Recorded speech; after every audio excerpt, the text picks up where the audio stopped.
sebagai sumber, yaitu sifat gaib. Gaib di sini tidak diartikan tidak kelihatan, tetapi diartikan dengan maha diri, maha usul, maha sumber, maha ma'ul, maha ayat. Jadi menjadi sumbernya semesta. Ini yang dikatakan gaib. Gaib yang dimaksud di dalam makom tasyawuf, yaitu makom alam sufi, disebut dengan sifat alam syahadah dan alam ahadiyah. Apa yang dimaksud dalam gaib, yaitu dalam makom alam syahadah, yaitu gaib bukan tidak terlihat, tetapi gaib mutlak atau nyata. Ya, ini yang disebut terlihat hakikat dalam wujud dunia. Nah, ini berupa fisik. Nah, ini disebut dengan alam syahadah. Ya. Nah, yang kedua yang disebut dengan alam gaib, alam yang hakiki yang tidak terlihat, atau disebut dengan sifat akhirat. Nah, itu alam ahidiyat, disebut alam segala sifat. Ya, alam segala sifat dengan wujud af'al, hidup, bergerak dan digerakkan dan menggerakkan. Ini af'al. Disebut alam gaib karena semua alam yang diperlihatkan dalam wujud keumatan adalah hasil perjalanan atau tajalli dari alam sebelumnya, seperti alam malakut, alam jabarut. Nah, ini tajalli daripada alam seperti alam lahut. Nah, ini tajallinya memunculkan alam jabarut terlihat. Terlihatnya kepada jabarut. Nah, untuk menjadikan suatu gerakan antara dua kodrat tadi, yang kita sebut dengan kodrat jiwa dan kodrat sifat, ya, atau kodrat batin. Di antara itu terjadilah sifat-sifat yang bertajalli di diri kita. Kalau tidak ada sumber dari alam gaib, tidak akan ada kenyataan, tidak akan ada yang terlihat, tidak akan ada yang melihat. Kalau aku pada sejati diriku tidak memperlihatkan kemuliaan, maka tidak akan menjadi sembahan dan tidak akan juga berkodrat ketuhanan. Tapi dengan adanya perjalanan yang kita kenal, sifat perjalanan tadi itu dengan sifat tajalli menuju mukasyafah, pertemuan antara jiwa dan hidup. Nah, gitu, pertemuan antara jiwa. Bagaimana jiwa kita ini bertemu dengan yang dikatakan hidup dalam rangka pertemuan, ya, antara jiwa dan ghaibiyah. Nah, dalam persembunyian aku sebagai sufi. Nah, ini yang dikatakan diri dalam diri, wujud diri pada diri. Dengan adanya susunan kodrat ketuhanan yang bersifat gaib, maka di situ tersembunyi keputusan-keputusan gaib, yaitu berkodrat hakikat berwujud hakiki. Nah, kita lihat seperti apa yang dikatakan alam yang tak terlihat. Nah, namakan ahadiyat. Ahadiyat ini seperti sifat, akhirat, af'al, itu golongan. Jadi kalau mengkaji yang goib, goib bagi diri, ya. Nah, jadi seperti ini adalah contohnya tidak terlihat alam ahadiyat. Nah, yang terlihat alam syahadah. Sementara semua itu berjalan dari 4 alam yang sudah kita kaji. 4 alam halus, tempat semua bergantung dan berharap kepada alam halus tersebut, sehingga dikatakan alam Tuhan, alam ketuhanan. Jadi kalau Tuhan ini ingin menjadi Tuhan, bukan dia katakan akulah Tuhan, bukan, tapi dia dijadikan Tuhan oleh semesta dengan kesempurnaannya.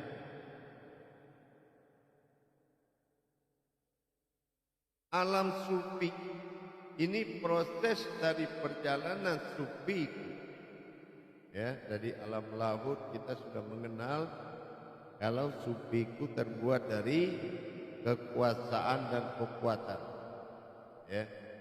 Nah, jadi ini disebut dengan alam sufi. Ini alam yang telah melalui proses tazkiyatun nafs. Nah, itu dia sudah melalui proses pensucian tingkat tinggi. Jadi yang muncul berwujud manusia itu tidak hanya langsung dia berwujud manusia, tapi telah mengalami proses, ya, mulai goib mutlak sampai ke alam sifat dari 2 kodrat.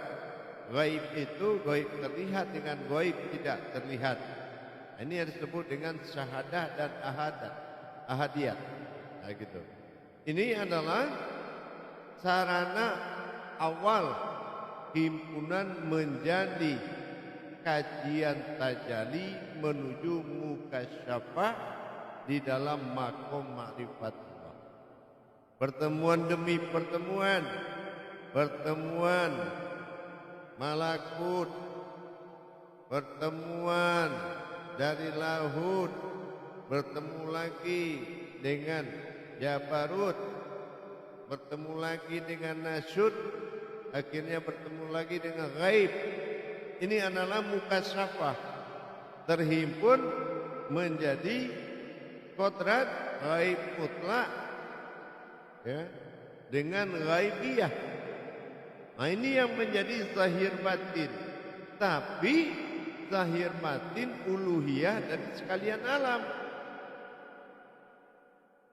ya, dengan kemunculan aku pada rahasia. Nah, inilah yang dikatakan puncak asrar al-asrar, ya, puncak asrar al-asrar. Artinya apa? Rahasia di balik rahasia. Rahasia yang muncul itu menunjukkan ada rahasia di baliknya. Jadi yang terlihat itu hakikatnya adalah hijab, pembatas, bukan merubah tetapi pembatas, batasan. Menjadi diri yang terlihat menjadi sumber atau dikenal dengan askor, titik temu, dasarnya berdiri sebuah kiblat al-mu'minina, berkiblatlah kepada aku melalui orang mukmin. Jadi di sini kita harus melihat proses. Jadi bukan tiba-tiba kita bisa bilang, oh yang berupa itu siapa, yang berupa-rupa siapa. Tidak, memang harus proses menjalani.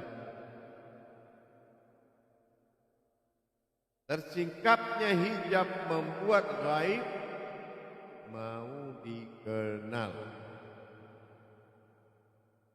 Jadi kalau seperti tujuannya tajani sifat ini terhadap kodrat wahidiyat dengan ahadiyah sebagai puncak asrol al-asrol, rahasia di balik rahasia, rahasia kodratnya di dalam ada kodrat yang rahasia.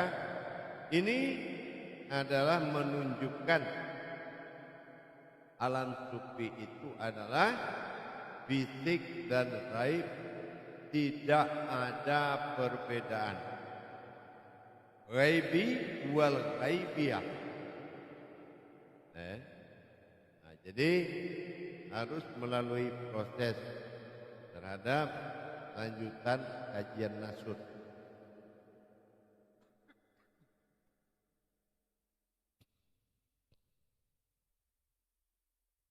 Dengan demikian, awal dari sifat ma'rifatullah adalah terkajinya segala atau seluruh pertemuan.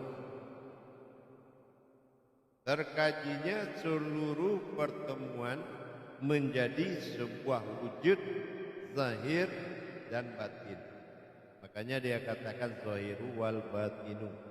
Zahirku dan juga batin. Zahir aku juga batin aku.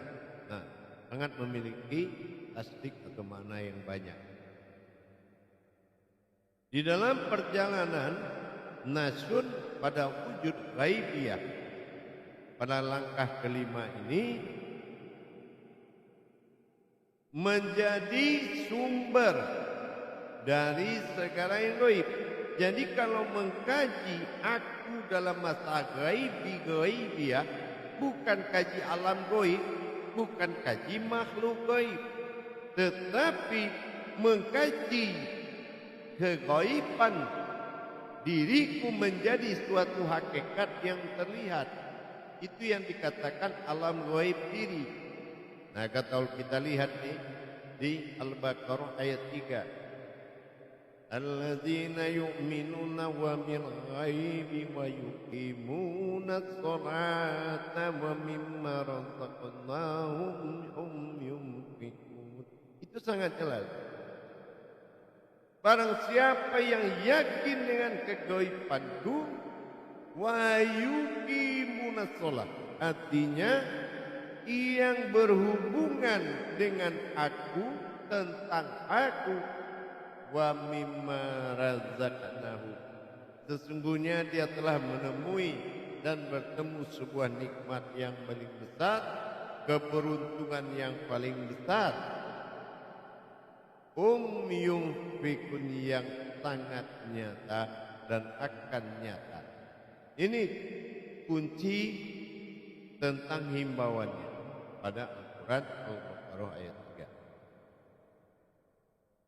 3. Untuk menuju proses zahiru wal batinu, posisi ghaibi wal ghaibiyah, keakuanku lapisan-lapisan keakuanku membuat aku dijadikan anutan dan sembahan semesta. Nah, ini ada prosesnya. Pertama,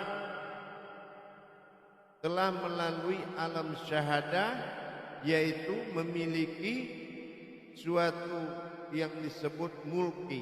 Jadi alam syahadah, alam nyata adalah jiwa yang terlihat. Ya, jiwa yang terlihat ini disebut dengan mulki, jiwa mulki. Nah, ini bisa dicapai oleh panca indera atau dilihat seperti golongannya sangat rendah karena bisa dilihat. Nah, yang kedua alam mitsal. Di sini ada kekuatan yang berdiri di antara fisik dan rohani. Nah, itu apa? Ada alam-alam batin yang berdiri di antara jasmani dan rohani. Nah, itu bertempat pada kodrat makom rupa-rupa atau wujud batin. Nah, itu seperti ada pikiran, ada perasaan, ada akal, ada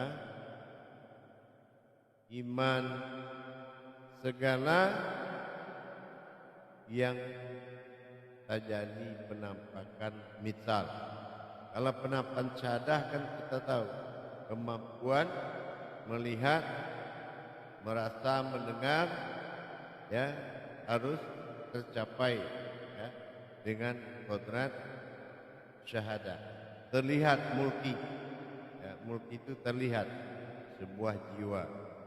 Nah yang ketiga, atna dikatakan dengan alam malakut berwujud jiwa dan malaikat serta ruh. Nah bagaimana kita mendirikan wujud-wujud dari jiwa dan malaikat serta ruh yang menyatu dalam wujud yang dikatakan dengan nasyud berkodrat ghaibiyah. Ya, nah ini adalah yang nyata. Nah yang ketiga, alam malakut berwujud jiwa dan malaikat tadi serta ruhnya itu nyata ada pada diri. Nah seperti itu. Yang keempat adalah alam jabarut. Jabarutnya kekuasaan Tuhan pada diri, prinsip dan sifat-sifat. Apakah ia memang ini jabarutnya Allah? Apa ia ini sebuah kodrat jabarut? Nah itu ya. Nah itu kita harus paham sekali. Nah ini yang berikutnya itu adalah alam wahidiyah. Ya.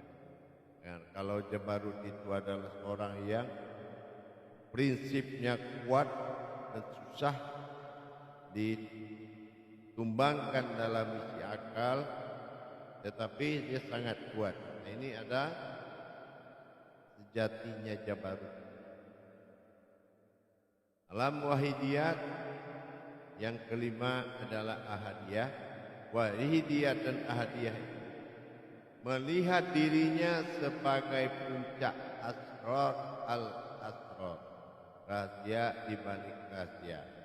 Nah, jadi kesadaran dari jiwa yang terlihat pada mulki yang akan melahirkan sifat tajalli diri, ya, alam hayalnya, pikiran, perasaan, akal, semua tajalli diri, kekuatan prinsip hati, semua tajalli diri. Nah ini yang dinamakan tidak ada perbedaan. Dalam gaib artinya memiliki dua. Gaib di sini adalah gaibiyah, alam syahadah dan alam ahadiyat. Jadi tidak terpisah, tetapi himpunan dari 5 perjalanan alam halus, 5 perjalanan alam besar. Nah ini 5 perjalanan alam besar inilah yang membuat terjadinya sebuah wujud, ya. Jadi alam gaib itu kalau diri bukan gaib tak lihat, tapi semua berasal dari perjalanan asrar bil asrar, ya, asrar al hasrar, rahasia berwujud rahasia. Jadi dengan demikian menuju terakhir itu adalah menuju proses kenabian dan kewalian, ya. Nabian kewalian ini tentu dengan menuju makom kedekatan tertingginya. Kedekatan tertinggi sempurnanya, ya, sempurnanya alam nasyud itu sebagai kodrat ghaibiyah tadi. Nah, jadi dengan kesempurnaan ini dia memiliki sebuah tajalli dari perbuatan nasyud, ya, tentu dengan keberhasilan melaksanakan pensucian kepada tingkat-tingkat yang saya sampaikan, yaitu tingkat diri, ya. Diri yang telah melalui masa pensucian, ya. Diri yang telah melalui masa pensucian. Ini yang harus betul-betul diimani, ya, dilaksanakan dengan baik. Yang mana perjalanan ghaibiyah, jiwa bermuncul pada ghaibiyah berwujud manusia. Ini yang dikatakan persembunyian aku sebagai sufi, diri di dalam diri. Nah ini, jadi kita harus betul-betul sampai pada tahapan-tahapan sehingga proses mukasyafah alam sufi setelah hatinya dibersihkan dengan kodrat tazkiyatun nafs. Nah, ini adalah hijabnya tersingkap, membuat gaib menjadi mau dikenal. Jadi gaib membuatnya mau dikenal. Tapi kalau proses an-nasut terhadap ghaibi dan ghaibiyah tidak dijalankan, tasdiyatun nafsnya tidak berdiri, askar bi askarnya tidak terjadi dalam